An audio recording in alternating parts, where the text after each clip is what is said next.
যুক্তরাষ্ট্রের দেওয়া যুদ্ধবিরতির প্রস্তাব গ্রহণ করেছে লেবানন সরকার ও দেশটির সশস্ত্র গোষ্ঠী হিজবুল্লাহ। তবে তা এখনও চূড়ান্ত হয়নি। প্রস্তাবটির সঙ্গে সংশ্লিষ্ট একজন শীর্ষ কর্মকর্তা গতকাল সোমবার এ তথ্য জানিয়েছেন। নাম প্রকাশে অনিচ্ছুক ওই শীর্ষ কূটনীতিক বার্তা সংস্থা রয়টার্সকে বলেন, যুক্তরাষ্ট্রের দেওয়া যুদ্ধবিরতি চুক্তির বিস্তারিত এখনো চূড়ান্ত হয়নি। তবে সরকার ও হিজবুল্লাহ প্রস্তাবটি গ্রহণ করেছে। প্রস্তাবটি চূড়ান্ত পরিণতির দিকে যাচ্ছে। রয়টার্সের প্রতিবেদনে বলা হয়েছে, ইসরায়েল ও হিজবুল্লাহর মধ্যে চলমান যুদ্ধ থামাতে একটি যুদ্ধবিরতির চুক্তি নিয়ে আলোচনা করতে যুক্তরাষ্ট্রের প্রেসিডেন্টের বৈশ্বিক অবকাঠামো ও জ্বালানি নিরাপত্তা বিষয়ক বিশেষ দূত আমোস জে হোস্টেইন খুব শিগগিরই বৈরুতে যাবেন বলে আশা করা হচ্ছে। যুক্তরাষ্ট্রের একটি সূত্র এ তথ্য নিশ্চিত করেছে।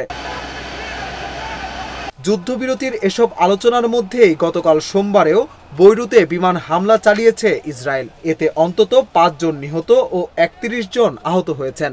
আগের দিন রোববার থেকে অব্যাহতভাবে হামলা চালিয়ে যাচ্ছে ইসরায়েলি বাহিনী। লেবাননের স্বাস্থ্য মন্ত্রণালয় জানিয়েছে, গতকাল মধ্য বৈরুতের নিকটবর্তী জুক্কাক আল ব্লাত এলাকায় হামলা চালিয়েছে ইসরায়েলি সামরিক বাহিনী। এরপর থেকে ওই এলাকা থেকে 2 জন নিখোঁজ রয়েছে বলে জানা গেছে। গত 1 সপ্তাহ ধরেই লেবাননে হামলা জোরদার করতে দেখা গেছে ইসরায়েলকে। পাল্টা হামলা চালাচ্ছে হিজবুল্লাহ। গতকাল সন্ধ্যায় হিজবুল্লাহ এক বিবৃতিতে জানিয়েছে, তারা তেল আবিবের স্পর্শকাতর সামরিক স্থাপনার লক্ষ্য করে ড্রোন হামলা চালিয়েছে।